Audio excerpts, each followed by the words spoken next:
Whether you're just starting out or scaling your security program, building trust and demonstrating strong security practices is more important than ever. Banter automates compliance for ISO 27001, SOC 2 and more, saving you time, money and effort while strengthening customer trust. Plus, with automated security questionnaires and a customer-facing trust center, you can streamline security reviews and showcase your IT infrastructure security. Over 9,000 global companies, including Atlassian, Flow Health, and Quora, already trust Vanta to manage risk and prove security in real time. Get an exclusive $1,000 discount now at vanta.com/startupradio.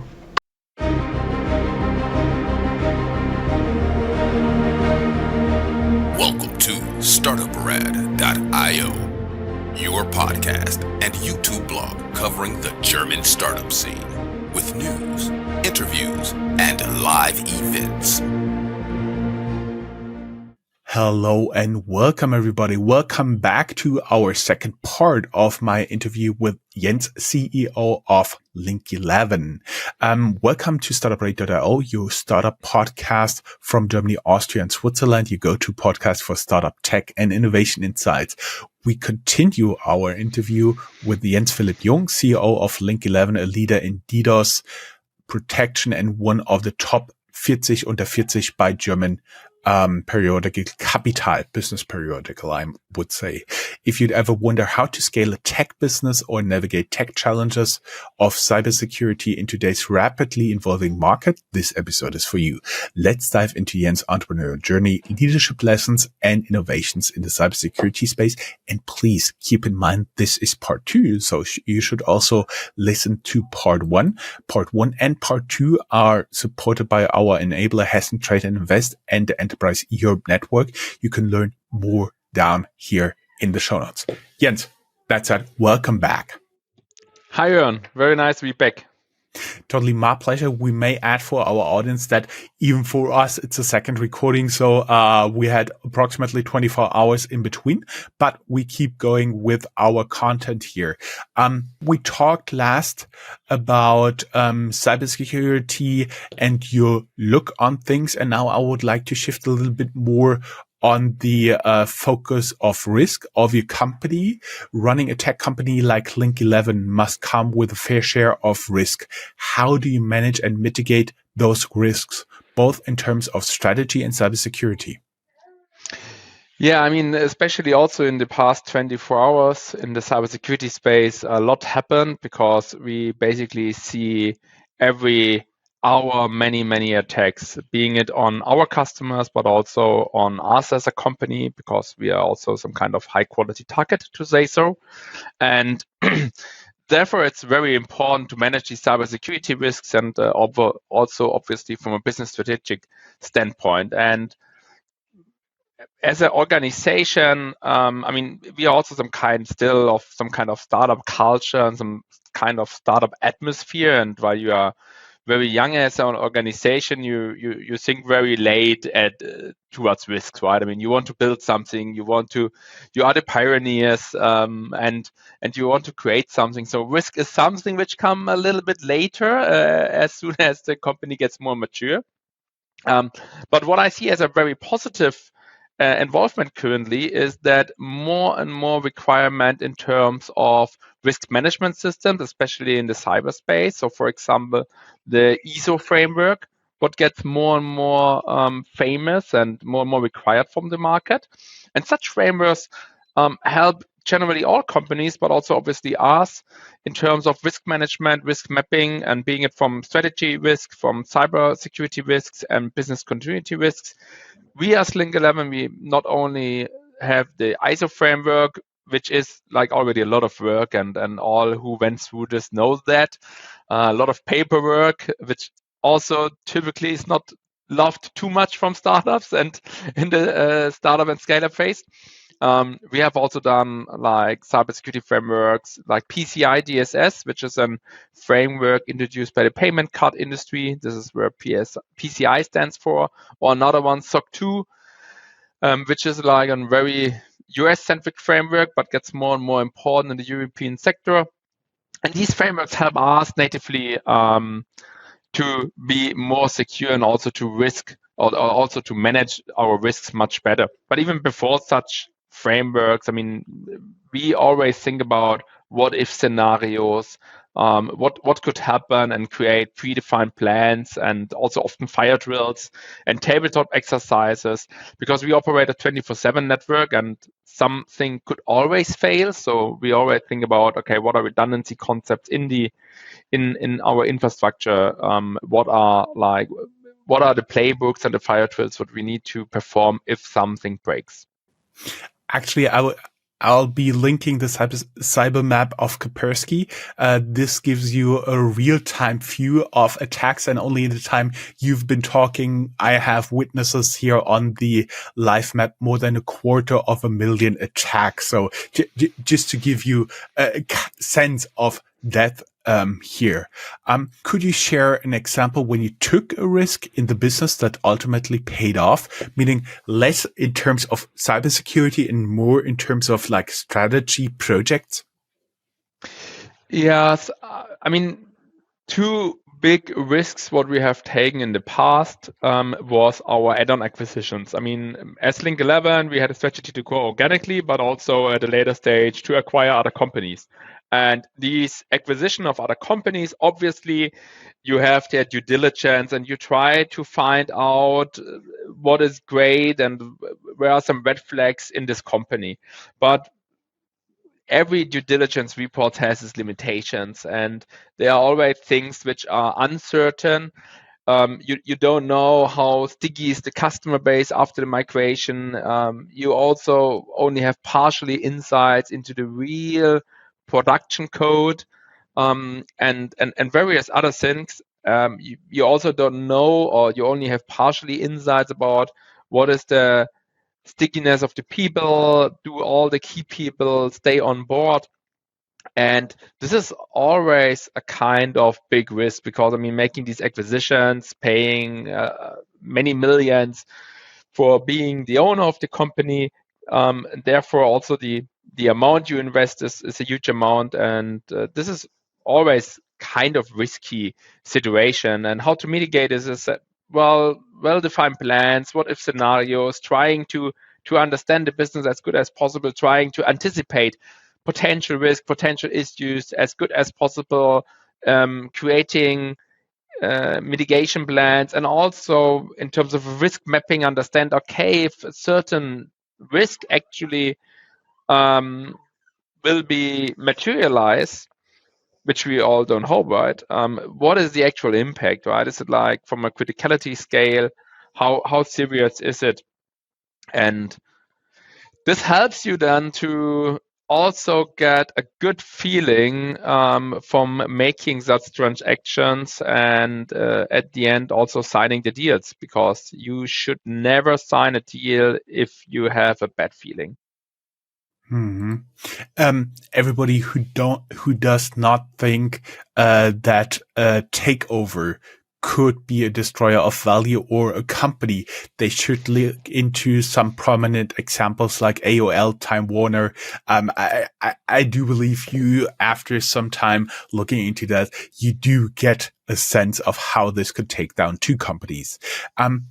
Talked about companies and takeovers here. What is your approach to competition in the tech space? How do you view competitors, and what strategies do you employ to stay competitive? Tech is, generally speaking, a wonderful sector. And why is it so wonderful is because the biggest advantage is not in the tech sector is that size doesn't always matter, right? Very often you have small innovative teams which are working like in a speedboat approach, which can develop groundbreaking solutions which will beat all the incumbents. So this is also kind of our initial start when we came into the market. I mean, we were a team of basically two people. It was Carsten and myself, and with the great skills of Carsten, it was able to develop a solution, a technical solution, and software which was better than everything else what was there on the market. And this is a great advantage because if you think in other industries, imagine you want to open a furniture store, right? There are so many various entries to get into this market. You need a plot, you need many of these, maybe distributed network, multiple locations. It's very, very difficult. But in tech, I mean, basically you can create a company by yourself, and now even easier with all the AI tools. So generally speaking, great advantage is that even it's a fast moving environment, you are able as a very small and capable team to develop groundbreaking solution and beat the incumbents. And if you and this is not only right at the end what we say, but also actually at the feedback what we get from our customers and even the analysts. So a couple of years ago, for example, we had the benchmark study from Forrester Research, who has tested various solutions in our area, and it turned out that Link11 is not only the one with the fastest mitigation of DDoS attacks, but only the one with the best result when it comes to overall mitigation capabilities. And this was basically achieved with a very small development team compared to our competition. I was wondering for our audience, how would you approach competition in your industry? Drop your thoughts below and let's discuss. Jens, how does Link11 integrate AI and machine learning into its cybersecurity solution, and what impact does it have it on your competitive effectiveness? Because I kind of get the feel, sometime down the road, not sure how long it'll take, you'll have AIs looking for vulnerabilities, exploiting those vulnerabilities, and on the other side, having AIs trying to act as fast as possible to block those vulnerabilities. We're not there yet, but we can both see it, right?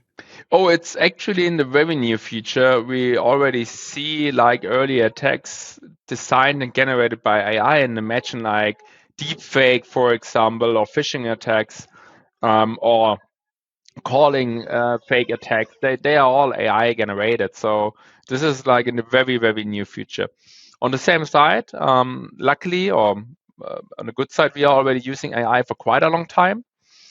There is a fun story behind that, because Carsten, who is like an IT informatic student and also mathematics student, he has a great passion for machine learning, algorithms, and AI and all of that.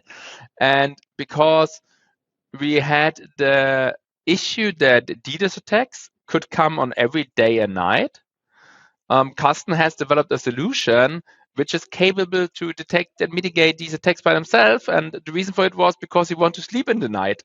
And this was then the fact. And this is quite a funny story, right? Because we did not develop machine learning and AI, or we did not leverage machine learning and AI because it's fancy, it's cool, it's get higher revenues or better multiples and fundraising or fancy marketing materials. It was basically because the developer of the solution wants to sleep into the night and not get it waked up by DDoS attacks, which he manually need to adjust and mitigate. And these algorithms are still in place and mitigating thousands of attacks every day, fully automatic, and protecting. I mean, at the beginning, it just protected our infrastructure, and now these algorithms are protecting millions of web assets every single day. Are you scared that somebody would be able to find a hole in your algorithms? Well, I mean, it's always a cat and Cat and mouse game. Game. So obviously, if we stop at a certain point to improve and to develop ourselves, then it could happen that over the course of time there will be vulnerabilities and issues. But currently, we are very optimistic that what we have built has a very high quality standard, and that there are no kind of big issues which could be used and which could impact the quality of the service. So I would say currently not too big concerned, but also because we work on it every day very hard. Yes, I do believe that's something you work on it very hard, but something in the back of your mind, you can never really dismiss it, right?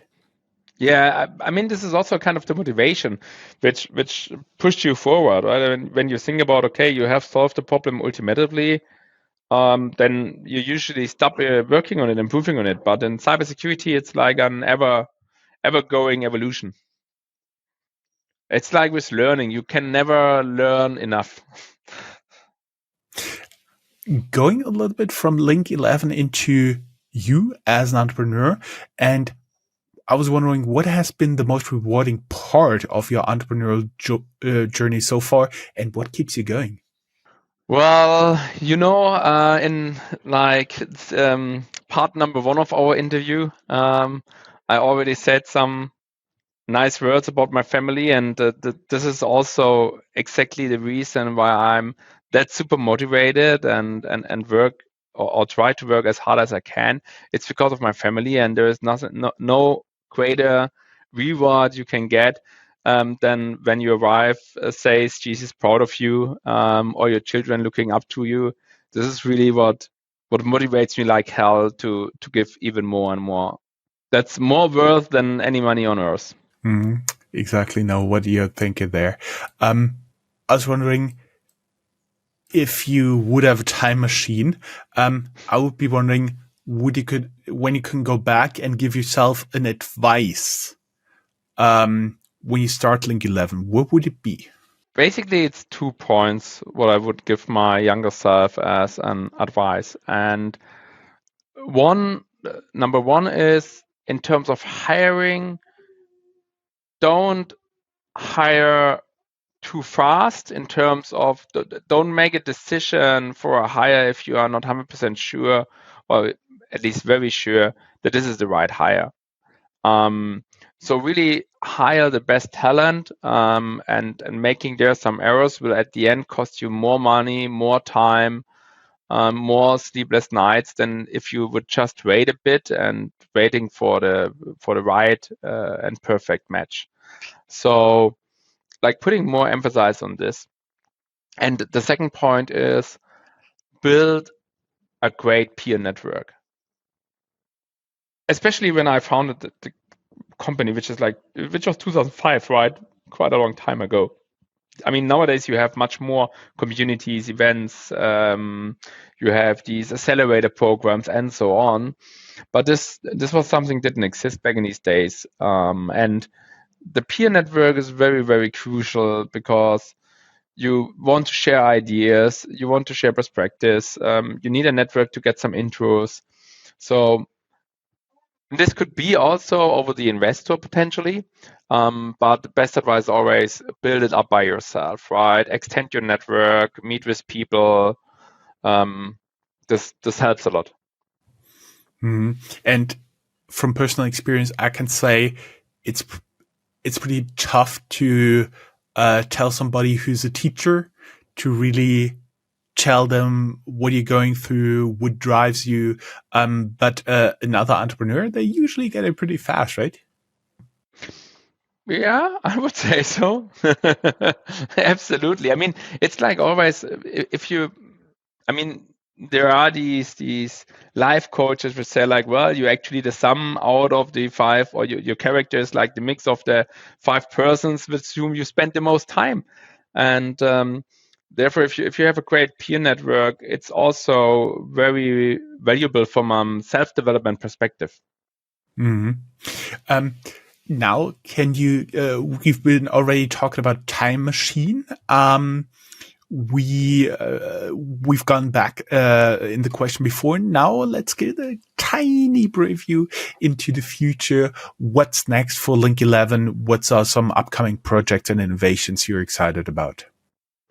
Yeah, we have two main work streams. One work stream is about in our product innovation, and while we are currently covering very successful the DDoS attack mitigation, which is, by the way, after ransomware, the most second highest attack in terms of amount of attacks on global governments and organizations.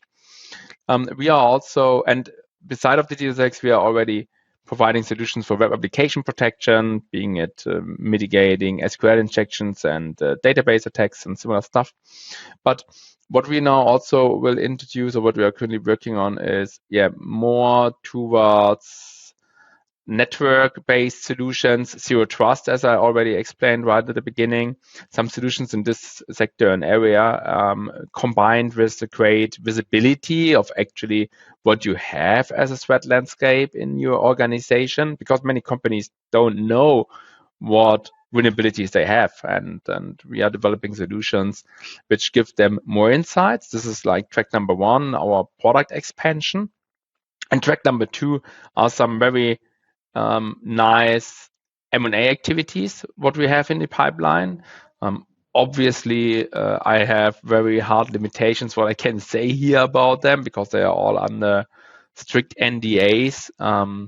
But this is definitely a track where we have nice traction, where we speak with a couple of very interested entrepreneurs and companies, great technology, great markets, great customers. And we are working there on building a pan-European cyber champion. And to get this right, you are the acquirer and you talk to potential targets, takeover targets. Yes, exactly. Being it, and some of them, it's even a kind of a merger situation, because companies have maybe the similar size, but you need to know, I'm a strong believer that together you could achieve more than alone. And especially in the European region, we have the situation that very often we are fighting against American competition. And while the Americans are usually very large, and the European counterparts in many areas are much more tiny. This is not only in cyberspace, so it's also in various other industries. But I would say in cyber, it's maybe a little bit more extreme than in others. And therefore, I'm a strong believer in joining forces and building a larger group of organizations. I know a lot of investors and consultants and also entrepreneurs are listening right now. If they would like to pitch their company towards you, can they approach you via LinkedIn? Oh, yes, absolutely. That would be amazing. So whenever you have an interesting startup opportunity, if you're an investor, PE, please reach out to me. We'll be back after a short ad break and talk about you, your company culture, and your thought leadership. Elevate your digital audio advertising with AdsWiz's solutions. Our suite of advertiser tools allows for personalized and impactful campaigns that reach your target audiences through innovative and engaging channels. From global agencies to trading desks and exchanges, AdsWiz takes your brand awareness and performance marketing goals to the next level. Take your digital audio advertising to the next level today. Hey guys, welcome back. This is the second part of the second interview with Jens, CEO from Link11, a DDoS cybersecurity company. And I was wondering, Jens, you are a thought leader in tech and cybersecurity space. How do you approach public speaking and sharing your expertise with others? Luckily, I have some help from my lovely colleagues, to be honest. So I have a team member who helps me with organizing everything, arranging everything, come up with ideas, and even assist with like the content. So this is a great help, because it takes some time, right? I mean, this is the true story. It does not come for free. You need to invest a lot of time and energy into it. So it's great if you have some helping hands there. And while we have an internal colleague for that, I also know some of my entrepreneur friends have agencies for that, which could also be a great way. Generally speaking, I think as a thought leader, it's always great, or I love it also very much to share knowledge and get connected with others. So it's kind of my natural pattern, and what I really like. So this is something which is quite nice, and I hope I could do it more, the biggest constraint is obviously the time commit you need to put into it.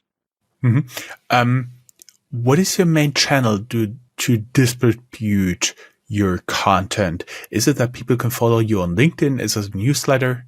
Well, I have some LinkedIn followers, but in the past, Oh, you have almost 2,500. That's not some. I would say that's many. okay, could always be more, right? No, I mean, in the past, this was more like quite classic on conferences, industry conferences, cyber conferences, and similar stuff, including coverage in newspapers, large media articles. So, for example, FAZ and similar stuff. But indeed, nowadays gets more shifted and focused towards social media channels. And in my case, I only use LinkedIn because of the time constraints. But yeah, that's a nice channel, and I think it's very, very comfortable and could only encourage others to also use it and even use it much more than I. Great. Of course, we link your LinkedIn profile if somebody wants to follow you or pitch you a startup, as we said before. We've been talking about mergers and acquisition, and I was wondering, how do you maintain a culture adopting or merging with another entity? Do you already have a playbook? Do you have some methodologies you like to do? Because I could imagine it's quite difficult, especially if you're both about the same size. Yes, absolutely. I mean, size definitely makes it a little bit complex, but not only if it's the same size, also if the size is very different from each other. Because if one company is like in a typical startup mood and culture, and the other one is already organized, that this could also create some tension.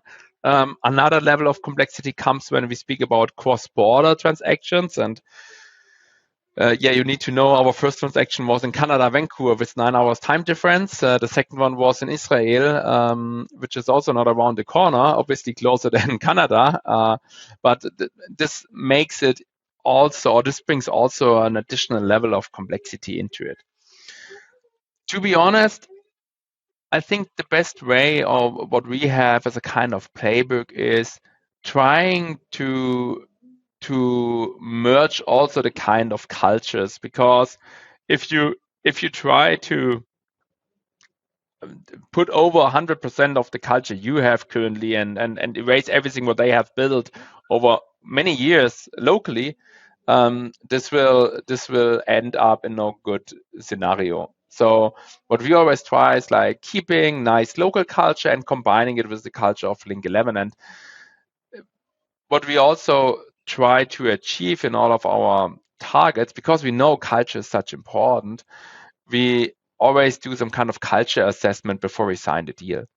So looking into, I mean, there is some OSINT research, what you can do, some desk research to find out what is the culture of the company. You speak with former employees, you speak with actual employees, and trying to understand, okay, what is the culture and how we can integrate this culture into ours. And also if there are some red flags in terms of culture, it's very important. So yeah, and this helps us to understand the culture in advance, and then having like a nice playbook how to integrate this culture. What of their components do we want to keep locally, and what are the global Link11 culture components we want to roll out?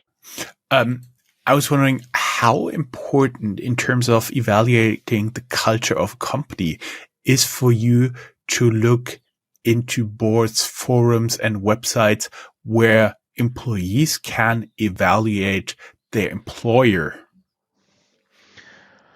Well, unfortunately, very often you only read in these forums the bad things. So you need to be quite careful about putting too much emphasis on it. And you only read the frustrated comments, and very rarely like, wow, that was amazing, that was amazing. So, but it's puzzle, it's a piece of the puzzle which you want to look into it. What we like more is really like trying to speak with former employees and to understand, hey, what was the motivation why you have left? How was it? What was good? What was negative? Like in these one-on-one conversations, I would say like the desk research where you look into forums and reviews, it helps a bit, but not too much. I was wondering how you deal with the moments of doubt, because every entrepreneur knows that. What usually helps are peers. What personally helps me is quite some time of silence just thinking about it. I was wondering, how do you deal with that? I mean, in such moments of doubt, your family is always a great source and a great help to give you motivation and maybe the necessary push also to make a decision.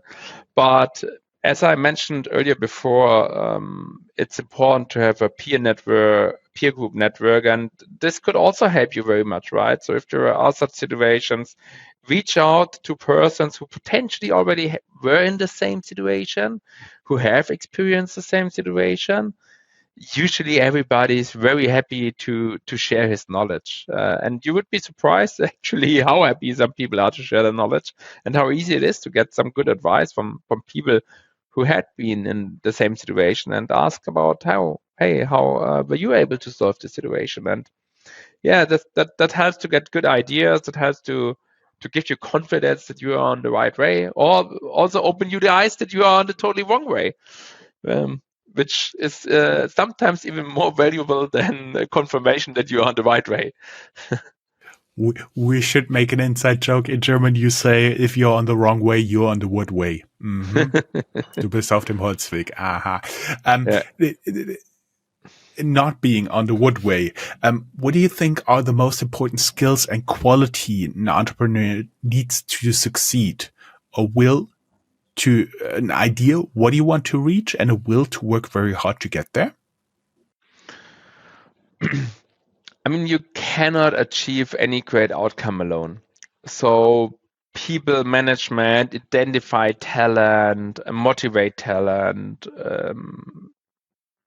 This is like one of the key skills you need to have at a certain stage. So, and it's quite sad that, I mean, such things you don't learn in school, or at least not in the schools I was. I mean, if you go to a nice A-grade business school, they will teach you such things, right? And they are super, super important. And I would say the next super important thing is about you need to be able to have some kind of capabilities to sell your solution, because there's a saying which is like selling solves basically every problem, right? If you are able to sell your solution, and you could solve every problem. You have enough revenue, you have enough growth, and with enough revenue and enough growth, you also get into profitability.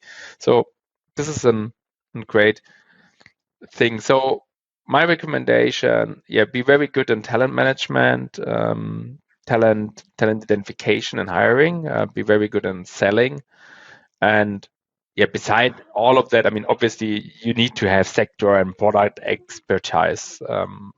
It's difficult to sell something where you have no idea from, and it's difficult to build a company with something where you have no idea from. So for me, for example, it would be very difficult now to build an insurance startup, even if I know how to find talent and manage them, even if I have some kind of talent to sell something. I have zero experience in insurance sector, so this would take long time, and I would be definitely the wrong person for such a startup ambition. I would add one piece.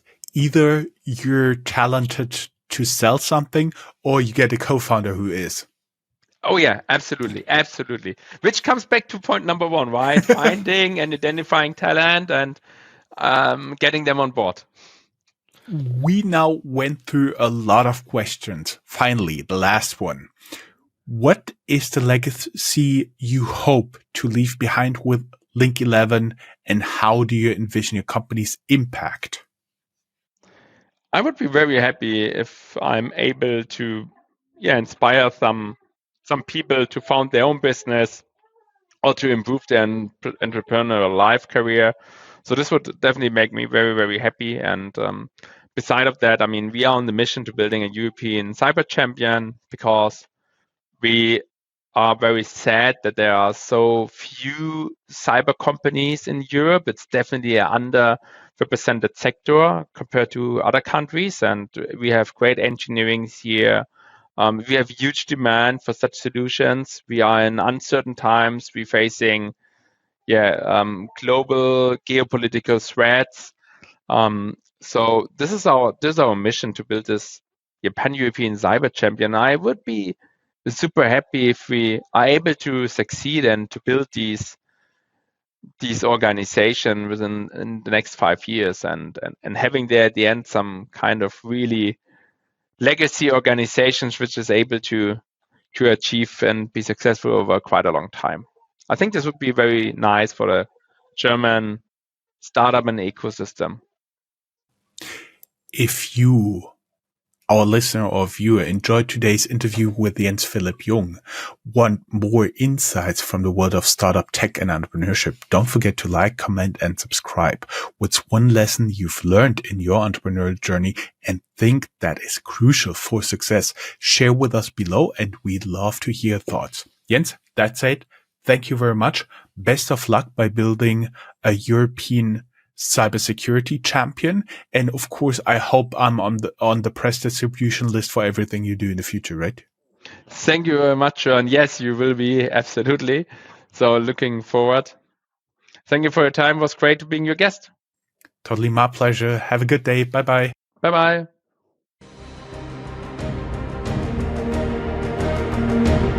That's all, folks. Find more news, streams, events, and interviews at www.startuprad.io.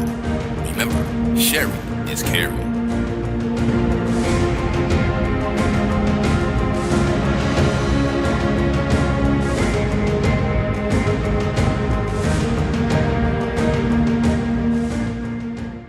Whether you're just starting out or scaling your security program, building trust and demonstrating strong security practices is more important than ever. Banter automates compliance for ISO 27001, SOC 2 and more, saving you time, money and effort while strengthening customer trust. Plus, with automated security questionnaires and a customer-facing trust center, you can streamline security reviews and showcase your IT infrastructure security. Over 9,000 global companies, including Atlassian, Flow Health, and Quora, already trust Banter to manage risk and prove security in real time. Get an exclusive $1,000 discount now at vanter.com/startupradio.